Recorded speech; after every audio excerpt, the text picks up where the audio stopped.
चलिए तो आज हम बात करेंगे समकालीन विश्व में राजनीति के तीसरे चैप्टर समकालीन दक्षिण एशिया के बारे में। तो पहले जान लेते हैं कि दक्षिण एशिया क्या है और इसमें कौन से देश शामिल हैं। तो दक्षिण एशिया दुनिया का एक बहुत महत्वपूर्ण क्षेत्र है जिसमें मुख्य रूप से 7 देश शामिल हैं। भारत, पाकिस्तान, बांग्लादेश, नेपाल, भूटान, श्रीलंका और मालदीव। अफ़गानिस्तान को भी अफ़गानिस्तान को भी अब इसी में गिना जाता है। तो इस क्षेत्र के उत्तर में विशाल हिमालय पर्वत हैं, दक्षिण में हिंद महासागर है। यहाँ की राजनीति विविधता से भरी है। जहाँ भारत और श्रीलंका में हमेशा लोकतंत्र रहा है, वहीं अन्य देशों में सैन्य शासन और राजतंत्र का इतिहास रहा है। तो इसके जो महत्वपूर्ण क्षेत्र हैं, उनके बारे में हम एक-एक करके देख लेते हैं। जो हमारे पेपर के हिसाब से इम्पोर्टेंट है, सिर्फ़ उनको। ठीक है? तो हम बात करते हैं पाकिस्तान की। तो पाकिस्तान में लोकतंत्र ना रह पाने के कारण क्या है? तो पाकिस्तान में बार-बार सेना द्वारा शासन हथियाने और लोकतंत्र के कमज़ोर होने के पीछे कारण क्या है? पहला कारण, सेना, धर्मगुरु और भूस्वामियों का दबदबा। सब जानते हैं कि पाकिस्तान के समाज में सेना, कट्टरपंथी और धार्मिक नेताओं का और बड़े ज़मींदारों का बहुत ज़्यादा प्रभाव है, जो चुनी हुई सरकार को आज़ादी से काम नहीं करने देती है। तो ये पहला कारण है वहाँ पे लोकतंत्र ना होने का, ठीक है? दूसरा क्या? भारत के साथ संघर्ष। तो भारत के साथ हमेशा से जो है तनाव की स्थिति बनी रहती है और इसके कारण क्या है कि सेना को ज़्यादा महत्व मिल जाता है, जो खुद को रक्षक बताते हुए इसी बहाने सत्ता पर भी कब्ज़ा कर लेती है। तीसरा, अंतर्राष्ट्रीय समर्थन की कमी। तो अमेरिका और अन्य पश्चिमी देशों ने अपने स्वार्थ के लिए पाकिस्तान में सैन्य शासन को बढ़ावा दिया है, ताकि उन्हें इस क्षेत्र में अपना आधार मिल सके। चौथा, राजनीतिक दलों का भ्रष्टाचार, ठीक है? तो वहाँ के राजनीतिक दलों में एकता की कमी है और भ्रष्टाचार की वजह से जनता का भरोसा टूट जाता है, जिसका फ़ायदा सेना उठा लेती है। तो ये कारण है जिसके कारण जो है पाकिस्तान में लोकतंत्र जो है पूरी तरीके से टिक नहीं पाता है। बार-बार जो है कभी सेना का शासन, कभी लोकतंत्र दोबारा, तो इस तरीके से होता रहता है। बांग्लादेश का निर्माण, ये भी एक इम्पोर्टेंट टॉपिक है, ठीक है? कि बांग्लादेश का निर्माण कैसे हुआ? इस पर प्रकाश डालें। तो बांग्लादेश एक स्वतंत्र देश कैसे बना और इसकी कहानी क्या है? तो सब जानते हैं कि 1947 से लेकर के 1971 तक बांग्लादेश पूर्वी पाकिस्तान का हिस्सा था और इसके बनने का मुख्य जो कारण है वो क्या है, मुख्य प्रक्रिया है वो इस प्रकार है। पहला क्या? सांस्कृतिक शोषण। जो पश्चिमी पाकिस्तान है जिसको हम आज का पाकिस्तान कहते हैं, वहाँ के लोगों पर जो है वहाँ के लोग हैं वो जो है पूर्वी पाकिस्तान के लोगों पर उर्दू भाषा को थोप रहे थे और बंगाल की संस्कृति को या बंगाली संस्कृति को दबा रहे थे। तो एक तो ये कारण हो गया क्योंकि उनका सांस्कृतिक शोषण होता था। फिर क्या हुआ, एक लीडर खड़े होते हैं जिसका नाम है शेख मुजीबुर रहमान।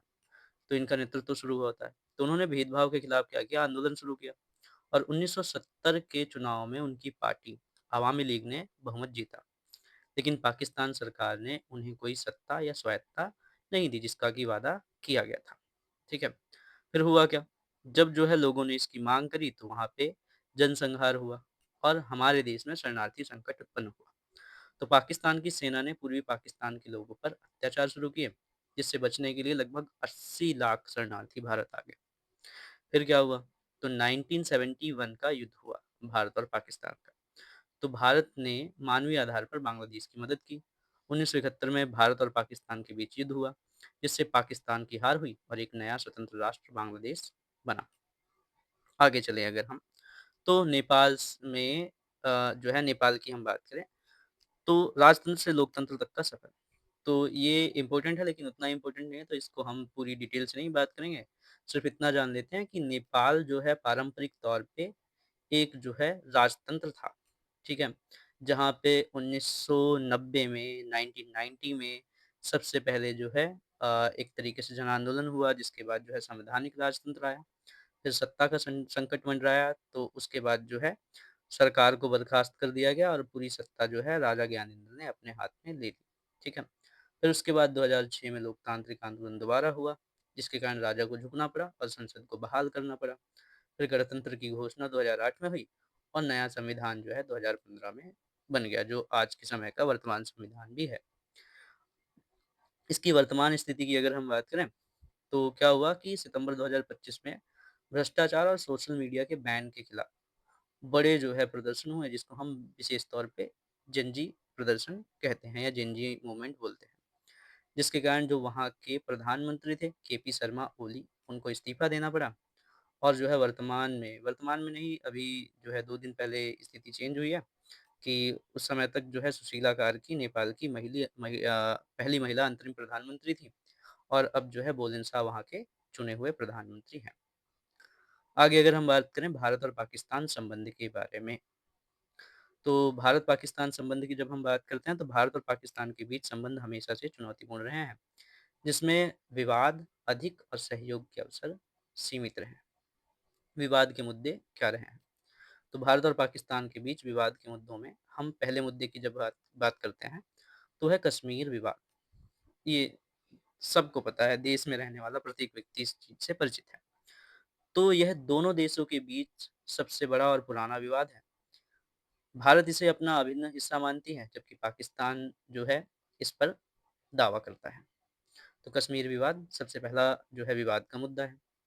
दूसरा सीमा पार आतंकवाद। तो क्रॉस बॉर्डर टेररिज्म की जब हम बात करते हैं, तो भारत का आरोप है कि पाकिस्तान अपनी धरती से भारत में आतंकी गतिविधियों को बढ़ावा देता है और हाल ही में मई 2025 में पहलगाम हमले के बाद भारत ने ऑपरेशन सिंदूर नामक मिसाइल हमला किया था। इसके अलावा सिंधु जल विवाद। तो नदियों के पानी के बंटवारे को लेकर दोनों देशों के बीच अक्सर तनाव रहता है। पाकिस्तान अक्सर आरोप लगाता है कि भारत पानी को हथियार के रूप में इस्तेमाल कर रहा है। अगला विवाद का जो मुद्दा है, सियाचिन और सर क्रीक विवाद। तो सियाचिन ग्लेशियर, जो कि दुनिया का सबसे ऊंचा युद्ध क्षेत्र है, और गुजरात के पास सर क्रीक के सीमांकन को लेकर भी दशकों से विवाद जारी है भारत और पाकिस्तान में। 2026 की 2026 की वर्तमान स्थिति की अगर हम बात करें, तो हालिया रिपोर्ट के अनुसार कश्मीर में बढ़ती आतंकी गतिविधियों के कारण 2026 में दोनों देशों के बीच फिर से सशस्त्र संघर्ष के जो मध्यम संभावना है या एक तरीके से संभावनाएं बनी हुई है। सॉरी। सहयोग के मुद्दे क्या है? भारत और पाकिस्तान के बीच सहयोग के मुद्दे। तो पहला सहयोग का मुद्दा है धार्मिक पर्यटन। दोनों देशों के बीच करतारपुर साहिब कॉरिडोर और 1974 1974 के द्विपक्षीय प्रोटोकॉल के तहत हिंदू और सिख तीर्थयात्री पाकिस्तान के मंदिर और गुरुद्वारों के दर्शन के लिए आ जा सकते हैं। तो एक धार्मिक पर्यटन सहयोग का पहला मुद्दा है। सिंधु जल संधि, ठीक है? तो कई युद्धों और विवादों के बावजूद नदियों के पानी के बंटवारे के लिए यह संधि अभी भी दोनों देशों के बीच सहयोग का एक महत्वपूर्ण आधार बनी हुई है। हालाँकि जब जो है ऑपरेशन सिंदूर चला तो उसमें इसके टूटने की अटकलें बहुत ज़्यादा बढ़ गई थी, ठीक है? और काफ़ी हद तक ये मान लिया गया था कि इस संधि को तोड़ दिया गया है। आगे अगर हम बात करें बहुपक्षीय मंच की, तो भारत और पाकिस्तान दोनों सार्क और एससीओ शंघाई सहयोग संगठन जैसे अंतर्राष्ट्रीय संगठनों के सदस्य हैं, जहां वे क्षेत्रीय मुद्दों पर चर्चा करते हैं। मानवीय आधार पर सहयोग की जब हम बात करते हैं, तो दोनों देश समय-समय पर एक-दूसरे की जेलों में बंद मछुआरों और कैदियों की सूची साझा करते हैं और उनकी रिहाई पर काम करते हैं। सांस्कृतिक और खेल संबंध, तो हालाँकि वर्तमान में ये बहुत कम है, लेकिन ऐतिहासिक रूप से क्रिकेट और संगीत ने लोगों के बीच संबंधों को सुधारने की भूमिका की है, दोनों देशों के बीच संबंधों को सुधारने की भूमिका की है। अगली अगर हम बात करें इम्पोर्टेंट टॉपिक में, तो भारत और नेपाल संबंध, ठीक है? तो भारत-नेपाल संबंध की जब हम बात करते हैं, तो ये माना जाता है कि भारत और नेपाल के संबंध रोटी-बेटी के रिश्ते के रूप में माने जाते हैं। लेकिन समय-समय पर इनके बीच भी विवाद के कुछ मुद्दे उभरे हैं, जिसमें से जो है अगर हम विवाद के मुद्दे की बात करें तो सीमा विवाद, ठीक है? और दूसरा जो है बढ़ता चीनी प्रभाव है। तो सहयोग के मुद्दे क्या हैं? तो सहयोग के मुद्दे वो मुद्दे हैं जैसे कि खुली सीमा, ठीक है? भारत और नेपाल के बीच दुनिया की कुछ सबसे अनोखी सीमाओं में से एक है, जहाँ दोनों देशों के नागरिक एक-दूसरे के यहाँ आने-जाने के लिए पासपोर्ट या वीज़ा की ज़रूरत को नहीं समझते हैं, बिना पासपोर्ट और वीज़ा के आवागमन करते हैं। आर्थिक मदद और व्यापार, दूसरा जो है सहयोग का मुद्दा है। नेपाल का सबसे बड़ा व्यापारिक भागीदार भारत है और भारत नेपाल को पेट्रोलियम उत्पाद, दवाइयाँ और मशीन सप्लाई करता है। ठीक है, विवाद के मुद्दे वही सीमा विवाद और बढ़ता चीनी प्रभाव। सीमा विवाद विवाद में एक तो लिपुलेख और काला पानी का सीमा विवाद है और लिम्पियाधुरा जो है, जिसको कई बारी अपना हिस्सा बता दिया जाता है नेपाल के द्वारा, ये जो है विवाद के कुछ मुद्दे हैं। ठीक है, दक्षेश, ये भी एक इम्पोर्टेंट टॉपिक है इसका। तो जब हम दक्षेश की बात करते हैं, तो इसकी परिभाषा क्या है? दक्षिण एशियाई क्षेत्रीय सहयोग संगठन सार्क, जिसे हिंदी में दक्षेश कहा जाता है, दक्षिण एशिया के 8 देशों का एक क्षेत्रीय संगठन है, वही 8 देश जो हमने ऊपर पढ़े थे। तो इसका मुख्य उद्देश्य सदस्य देशों के बीच आर्थिक विकास, आपसी सहयोग और शांति को बढ़ावा देना है। ठीक है? तो अगर हम इसको याद रखने के लिए ऐसे देख सकते हैं, दक्षिण एशियाई देशों का एक ऐसा मंच जहाँ वे अपनी सामूहिक ताकत बढ़ाने के लिए इकट्ठा होते हैं। मगर अभी आप आगे देखेंगे कि ये जो संगठन है वो पूरी तरीके से काम नहीं कर पाता है। तो स्थापना इसकी 8 दिसंबर 1985 को हुई थी। 1985 में हुई थी ढाका बांग्लादेश में। इसका जो सचिवालय हेडक्वार्टर है वो काठमांडू में है। इसके 8 देश वही जो है दक्षिण एशिया के देश हैं, वही पूरे 8 देश हैं। सिद्धांत क्या है कि यह संगठन इस विचार पर आधारित है कि दक्षिण एशिया के देश मिलकर गरीबी और बेरोजगारी जैसी समस्याओं का मुकाबला करेंगे। वर्तमान स्थिति क्या है? तो इसकी जो वर्तमान स्थिति है, वर्तमान में सार्क निष्क्रिय है, इनएक्टिव है, जो कि इसकी बहुत ही बड़ा ड्रॉबैक भी है। ठीक है? क्योंकि भारत और पाकिस्तान हमेशा जो है तनाव रहता है इन दोनों देशों के बीच। तो 2014 के बाद से कोई औपचारिक शिखर सम्मेलन इनका नहीं हुआ है। तो इस कारण से सार्क की जगह अब भारत बिम्स्टेक जैसे संगठनों पर अधिक महत्व दे रहा है। ठीक है? दक्षिण एशिया में चीन और अमेरिका की भूमिका क्या है? इसको अगर हम देखें, तो दक्षिण एशिया में चीन और अमेरिका की भूमिका, तो दक्षिण एशिया में चीन और अमेरिका दोनों ही की भूमिका अत्यंत महत्वपूर्ण है, लेकिन दोनों के काम करने का जो तरीका है वो अलग-अलग है। जैसे दक्षिण एशिया में चीन की भूमिका क्या है? एक तो ये बीआरआई और निवेश की बात देखें हम चीन की, तो चीन अपनी बेल्ट एंड रोड इनिशिएटिव के तहत पाकिस्तान, बांग्लादेश और नेपाल और श्रीलंका में भारी निवेश कर रहा है। ठीक है, ये एक प्रकार से भारत के लिए भी चिंता का विषय बना हुआ है। ऋण जाल की चिंता, जो पाकिस्तान है, श्रीलंका है, तो इनको बहुत बड़ी मात्रा में चीन जो है ऋण देता है। ठीक है?